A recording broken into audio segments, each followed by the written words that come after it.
చేయడం లేదని విన్నా, నిజమేనా అన్న? అంటే ఎక్కువ ఆచితూచి తీసుకుంటున్నారు అని ఎందుకంటే చెప్పేసి.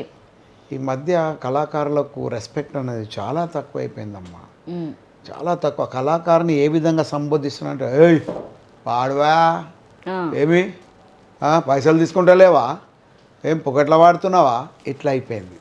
ఒకప్పుడు పెద్ద పెద్ద దాదాలమ్మ, పైల్వాన్లు. నిజం, ఈరోజు నేను వాళ్ళని గుర్తు చేయాల్సిందే. దాసన్న, తర్వాత రఘు పైల్వాన్, ఉమ్, తర్వాత ముక్కా పైల్వాన్ గారు, ఉమ్, అంబర్పేట శంకరన్న, వీళ్ళ ప్రోగ్రాం నేను చేసేవాడిని. ఉమ్, ఎంత మంచి రిసీవ్ అనేది వాళ్ళది, ఎంత మర్యాద అమ్మ వాళ్ళు, ఎంత మర్యాద ఇచ్చేవాళ్ళు అంటే కళాకారులకు. అంటే పెద్ద పెద్ద పైల్వాన్, కొంతమంది నాకు గుర్తులేదు, చాలా మంచి వాళ్ళమ్మ వాళ్ళు. పాటను ఎట్లా అడిగేవాళ్ళు అంటే వాళ్ళ దగ్గర కూడా వచ్చేవాళ్ళు కాదు, వాళ్ళ దగ్గర ఉండే అబ్బాయిలతో చెప్పి పంపించేవాళ్ళు, ఈ పాట పాడండి అని.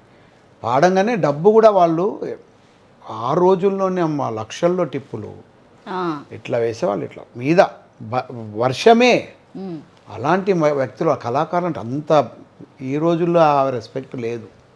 చిన్న పిల్లోడు కూడా వచ్చి బెదిరిస్తాడు వాడు మనల్ని, ఏయ్ పాడు. ఉమ్.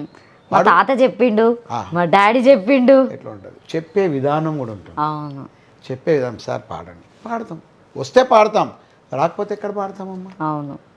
పాడాల్సిందే. ఆ పాట పాడదు, ఎందుకు వచ్చిరా మీరు, ఈ పాట రాకపోతే అంటారు. ఉమ్, అట్లా అయిపోయింది పరిస్థితి.